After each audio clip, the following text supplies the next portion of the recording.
The Alabama sun scorched the cracked asphalt of a forgotten highway outside Montgomery. Sergeant Tamara Tam Jenkins walked slowly toward her parked car, boots crunching against the dry gravel. Her head was lowered, attention briefly lost in the glow of her phone screen. She had just finished a 36-hour rotation on base and was more than ready to return to her barracks for some rest. Then came the siren, wailing, sharp and sudden. Tam turned. A police cruiser skidded to a halt behind her, dust rising into the air like a warning cloud. Two officers stepped out.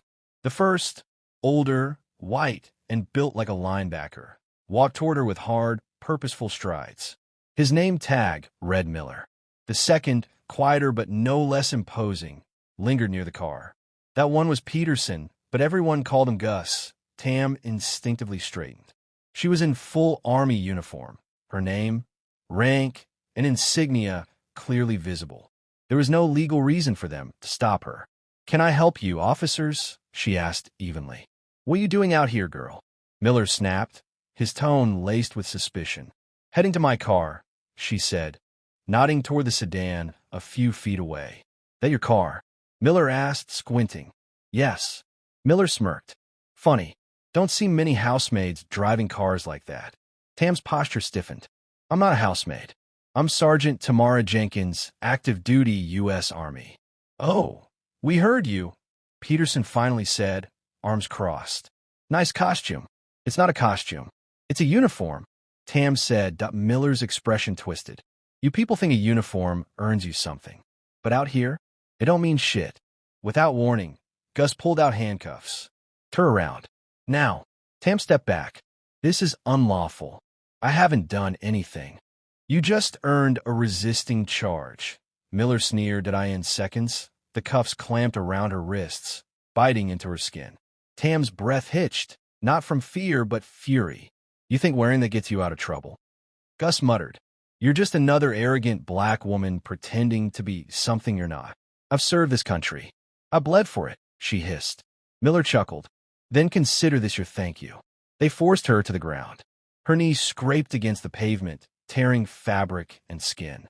Tam bit her lip to stifle a cry. Around her, the world was empty. No passing cars. No witnesses. "You know what I think, Gus?" Miller said as he circled her like a predator. "We got ourselves a little entertainment today." Peterson laughed. "Military Barbie thinks she's untouchable." "You're committing a crime," Tam growled. "This is abuse of authority." Miller leaned in and tapped her head mockingly. "You in the South now, soldier girl? Nobody's coming. You hear me?" Her heart pounded. The sun blazed. The air smelled of dust, sweat, and danger. "You got anything in those pockets?" Gus said, beginning to pat her down. Tam jerked away. "You have no right." "We do what we want," Miller said. "And no one cares what happens to nobodies like you." Her vision blurred, not for pain but rage. The humiliation was suffocating. The cuffs were too tight.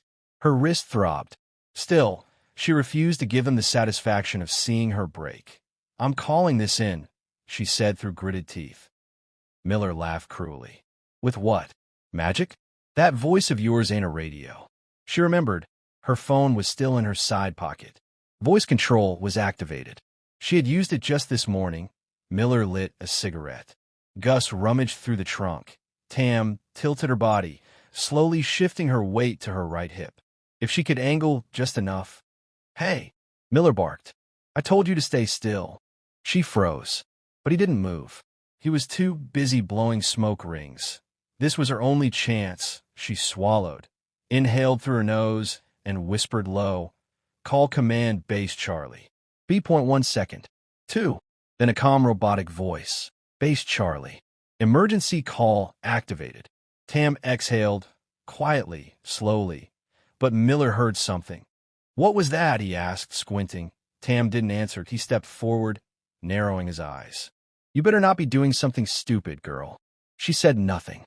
In the background, the faint voice of a military dispatcher crackled through her pocket. "Sergeant Jenkins, confirmed distress call." Miller lunged forward. "What the hell?" Tam twisted, rolling slightly to shield the phone. Too late. A burst of static cut the air. Base Charlie was listening now. and someone was coming. Tam held her breath. What was that sound?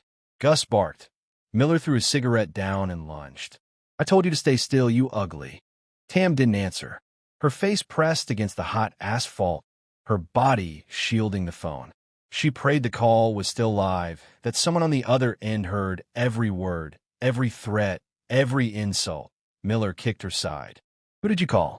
Tell me. Gus reached into her pocket and pulled out the phone. His face drained of color. It's active, connected to a military line. Miller's jaw clenched. End it. I can't.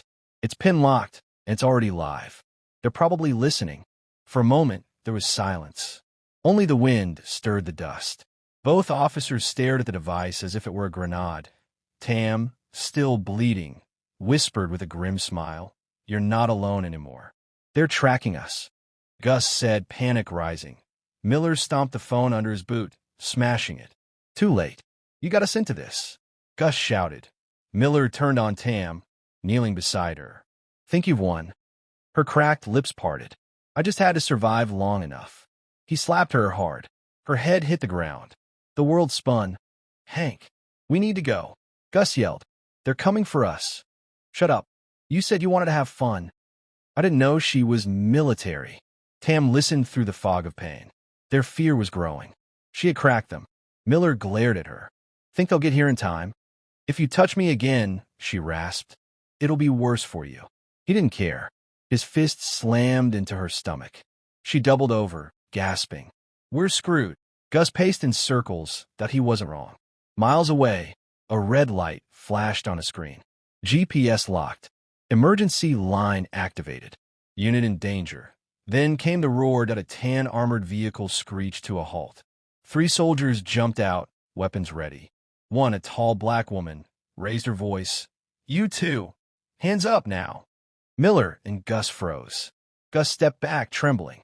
No, it can't be. On the ground, another soldier barked, approaching fast. Miller raised his hands slowly, rage still in his eyes. He looked down at Tam. Blackie, you ruined us. Tam met his glare, blood on her lips but pride in her voice. No, you did that yourselves. Gus collapsed to his knees, sobbing. We didn't know. She didn't identify herself. The lead soldier ignored him, rushing to Tam and kneeling beside her. Sergeant Jenkins, we're here now. You're safe. Tam couldn't speak. She just nodded, tears sliding silently down her face. Two other soldiers seized the officers. Miller grunted as they yanked his arms behind his back. Does it hurt? One of them said, tightening the cuffs deliberately. You'll lose everything, Tam murmured. Your badges, your careers, your freedom. It was her. Miller shouted. She provoked us. A soldier looked him dead in the eye. We recorded everything. From the moment that line went active. Miller's shoulders sagged. Gus whimpered. A military police cruiser arrived. A commanding officer stepped out, tall, stern, composed. He walked to Tam, saluted, and said, Sergeant Jenkins, on behalf of the United States Army, I deeply regret what has happened. You are not alone. Tam returned the salute from the ground, her voice hoarse. Thank you for coming. The officers were dragged toward the vehicle. Miller cursed. Gus cried. Both begged for mercy. Mercy they hadn't shown. Days later, Tam sat on a bench outside the command building. Her knee was still bandaged. A faint scar marked her cheek, but she wore her uniform with more dignity than ever before. The commanding officer approached her, holding a folder. Sergeant Jenkins, he said gently. Miller and Peterson have been dishonorably discharged.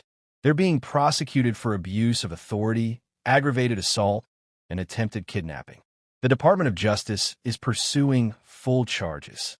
He handed her the file. Tam studied it in silence, then looked up at the sky.